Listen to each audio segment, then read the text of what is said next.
Guys, welcome back. Dude Long Couch here. This is Amnesia: The Dark Descent. Oh boy. After that water monster shit, I had to take a little bit of a break, but we appear to be in some kind of safe zone now. Except for, I think that door just opened on its own, so maybe it's a trick. The music is very soothing though. Is that a dead person? What? Oh, it's just legs. Okay. Cool. Stone legs, I guess. That's a weird decoration. And that guy is puking water onto the dead corpse thing. Alright. Hey look, I can frolic in the water. Frolic, frolic, frolic. Awesome. Okay, so I gotta get back into the swing of this here. I don't know where I even want to start. I kinda don't want to leave this area, because I feel like this is this has been like the first real safe zone in the game. It's very soothing. You know, the old Resident Evil games used to do that too. They would have specific rooms set aside with typewriters in them, and the music would change when you were in those rooms. And it was like the only place that you felt safe. Study. Alright. Before we commit to anything, let's look around everywhere. We can go in the study, we can go in the guest room.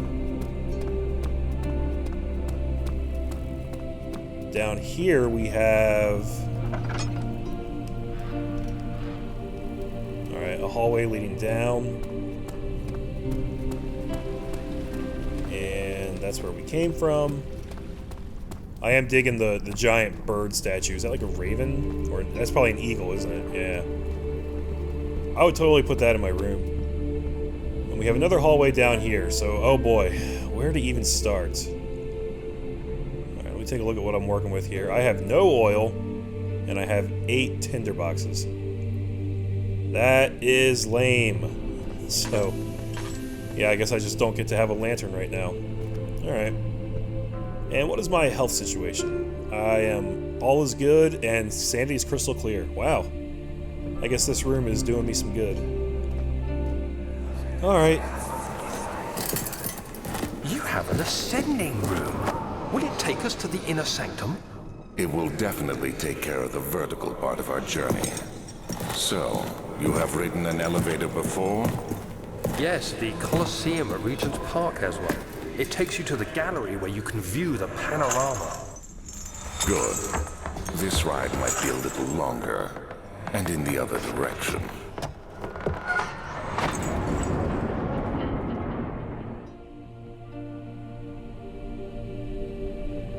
Alrighty.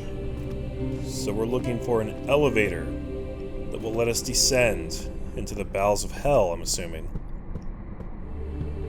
So we've got a lot of candles we can light. Oh, is this the elevator? Guessing this thing's not gonna work. Yep. It's not working. We got a, shit, where is it? Here we go. Got a new memento. Find a way to start the engine that powers the elevator. Alright. I don't like that they're called mementos. To me, that's not what a memento is. Memento is like a knick-knack. Like a little thing that reminds you of something else. There's probably like an older meaning to that word that's being used here. Okay, we could go in the machine room. Sure, why not? Let's see what's in here. Oh, never mind, it's locked. And what did we write? Find the key that unlocks the door leading to the machine room. Okay, so the puzzle is starting to fall into place here. Can't really do anything here yet. I think I'm basically gonna work this clockwise. So now that I've checked out that area, we will come over to this spot.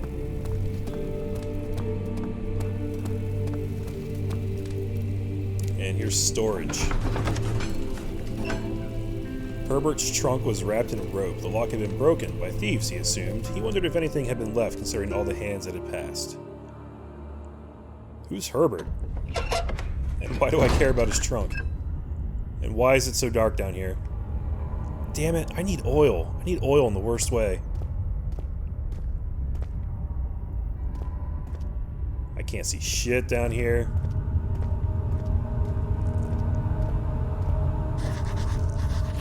What? What did I write?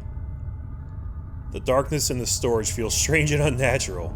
Oh, As opposed to the rest of this game, which has been totally natural and not strange at all. Okay. Give me that. I see it. Let me have it.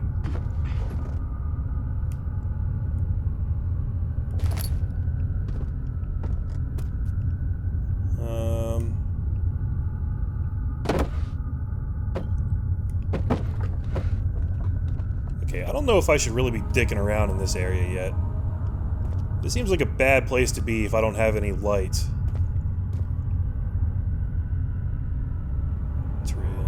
Yeah, there's not really... Okay, I'm gonna immediately break from my plan. I'm going back. That area seems like bad news. And I gotta at least have like one shot of oil if I'm gonna go down there, I think. Because I can't really see past that spot. And I do believe I was already going crazy.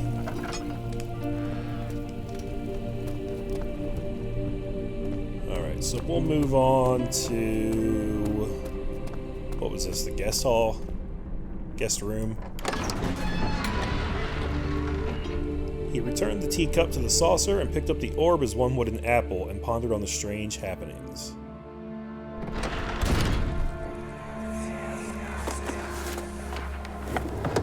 My journal is gone.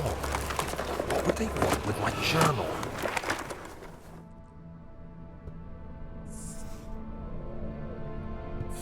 I don't know, Daniel. Sounds like you were being pursued by some bad, bad people. What is this? 2nd of July, 1839. I received a letter today from the Algerian governor's office disclosing the fate of Herbert's expedition.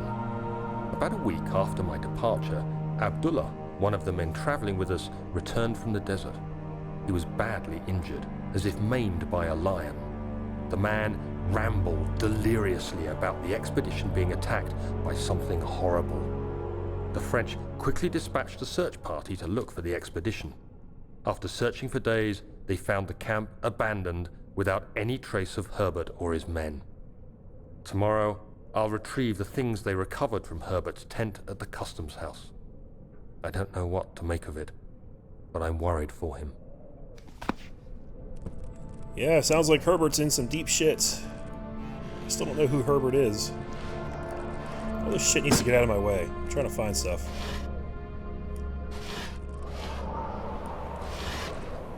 Hey! Alright, that's the health potion. Which I may or may not need at some point.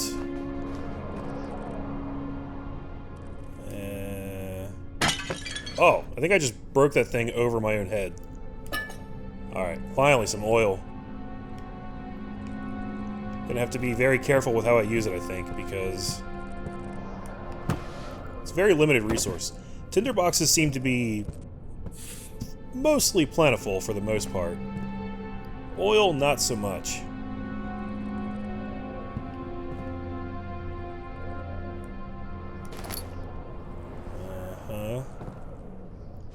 Can I light a fire? Oh, I could. I don't think I need to. This room's actually pretty bright. I don't know if anything terrible is going to happen in here.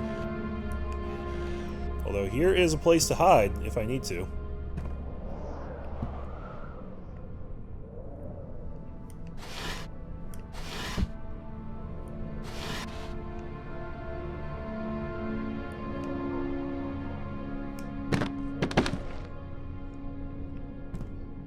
Okay. I thought there'd be more stuff of interest in here. Oh, here's another note. 3rd of July, 1839. Today I picked up Herbert's things at the customs house. I dug through the trove of documents he had carried and found a log detailing the expedition. The nature of this text ranged from quick notes to colourful accounts of transpired events. I skimmed the pages, trying to figure out what might have happened.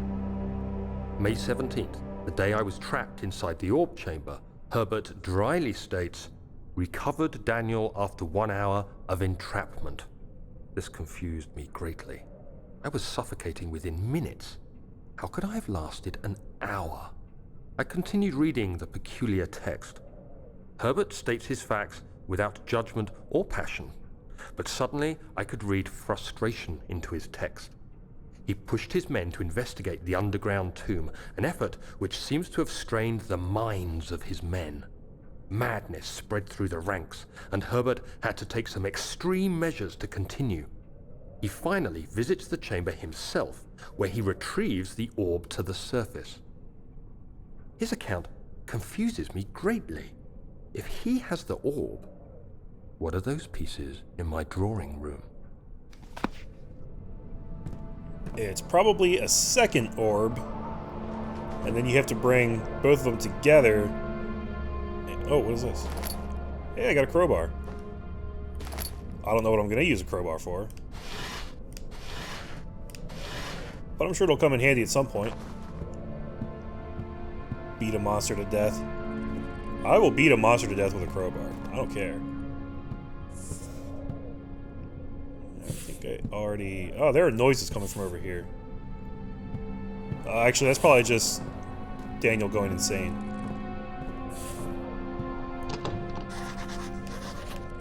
Door is stuck due to a broken lock. Hey, I bet you I can fix that.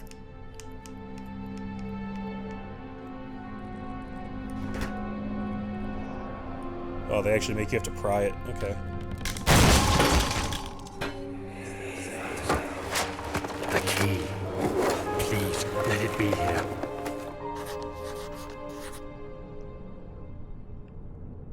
There's some weird-ass flashbacks. It's like they're saying, like, this stuff all happened before. Alright, crowbar's broken. That sucks. I actually felt pretty good having a crowbar, and, they just took it away from me. Alright, guessing this is gonna be part 3 of the, Revelations note. 4th of July, 1839. It's done! The orb is assembled. I was awakened by an exhausting nightmare. Shaking and sweating, I retired to the drawing room with a cup of tea. The relic pieces lay spread across the table as I'd left them, but somehow I knew how it was supposed to be. I fetched the tar, which I had prepared to fix the pieces together, and without fault I joined them, producing the orb I remembered so clearly. The tar proved unnecessary. It was pushed out from the joining pieces as they merged on their own, with no adhesive. The ancient stone relic now rests on my table. Its immaculate surface and perfect shape could have been molded by a factory. This is all too strange. Man, are we dealing with, like, aliens here? Whoa. Whoa. Oh, thank God, there it is. I guess it is a good place to hide it then. Huh. Did I just find that key I was looking for? Yeah. That's awesome. Got the machine room key. What? What? What's happening? Why is it telling me to hide?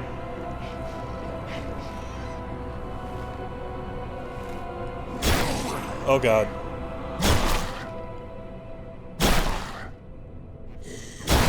Oh, okay. Oh boy. Oh shit. I'm just gonna leave that closed.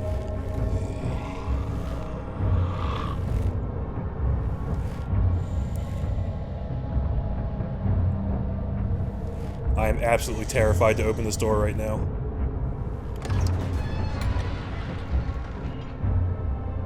Okay, I think I just heard that thing open a door.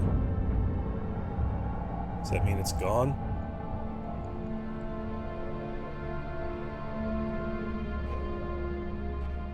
God damn. Okay, I guess we're good. Dude, that thing straight up murdered the door. There's no door left. Oh, fuck.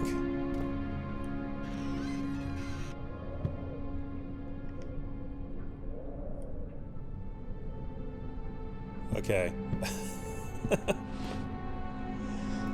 Man, was that scripted or... That had to have been scripted, because it popped up and told me. Yeah. Okay.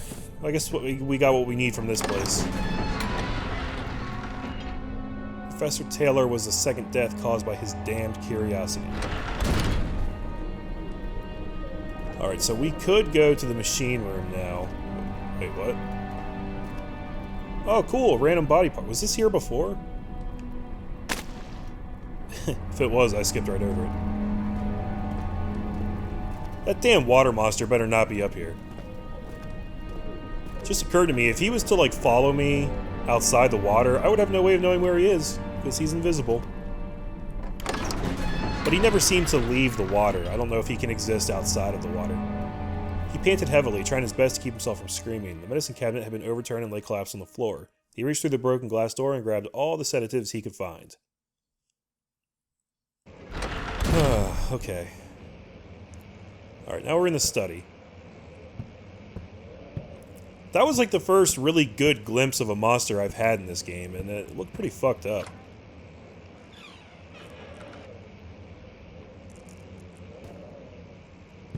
And the thing is, I still don't know if they are, like, persistent in this game. Okay, I need to light something. I'm dying here.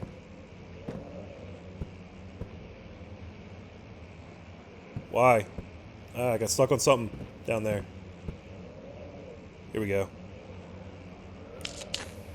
Okay. Got another Bible. You're worthless. Get out of here. Need, something to... No. Thought maybe I could read that. Here's one I can read. Oh, this doesn't have voice acting. Okay. To my most trusted student and friend, Johann Weyer. This is the letter regarding the discovery of an orb. The most remarkable thing happened as I was traveling through the Prussian woods this summer. I finally found one of the orbs I had been looking for the last 20-odd years. It is as inexplicable as the Heliodromus described it in the Hortus Conclusus. It was as it was told about, an underground Mithraic... This letter has so many weird words.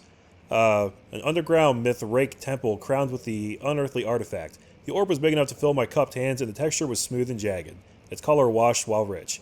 Contrast is not enough to describe its nature. It was an impossibility, an artificial paradox captured within stone. I was staying in a nearby village called Alstad, investigating one of the antiquated trails when I finally found the cavern. I went inside, and suddenly I could verify the truth of these enigmatic artifacts. They were real.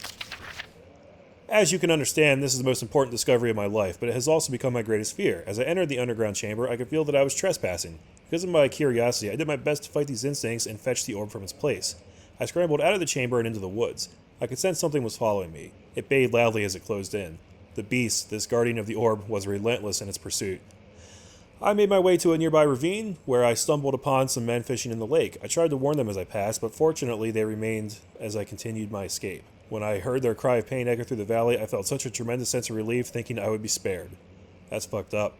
Suddenly, a blue shimmering light engulfed me, and the colors of the forest were washed away before my eyes. I kept running through the bleak surroundings. The trees had turned charcoal, black with leaves of cinder, the ground covered in murky water. I pressed on through the drenched land as the glowing ember gave way to the rising wind and rained on me.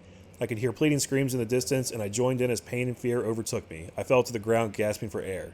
This certainly must sound strange, but I had been carried miles away across the Alps to a grassy field outside Genoa. The guardian had taken the orb from me, but still, until this day, I fear its return. Sometimes I lay awake at night listening for the howling cry I heard in the forest. It has been nearly a decade since that day, and I still haven't been able to write about the incident. The last time we spoke, you told me about your interest and ongoing research into the mythic orbs, and I realized I owed you the truth about my visit to Alstad. Your friend and mentor, Heinrich Cornelius Agrippa. It's a cool name. Oh boy, that was a mouthful. Alright guys, I don't know if there's anything else in here. I'm probably going to call this video here. This game continues to creep me out. Continues to be vague and, you know, just generally, creepy. But things are starting to take shape a little bit. I think like the water monster section was kind of like a connecting version from like the first big area to this big area. This whole thing kind of seems like one big puzzle to solve. So when we get back, we'll finish exploring the study and probably get to the machine room. Thanks for watching, guys. I'm Dude Long Couch, and I will catch you in the next part. Peace out.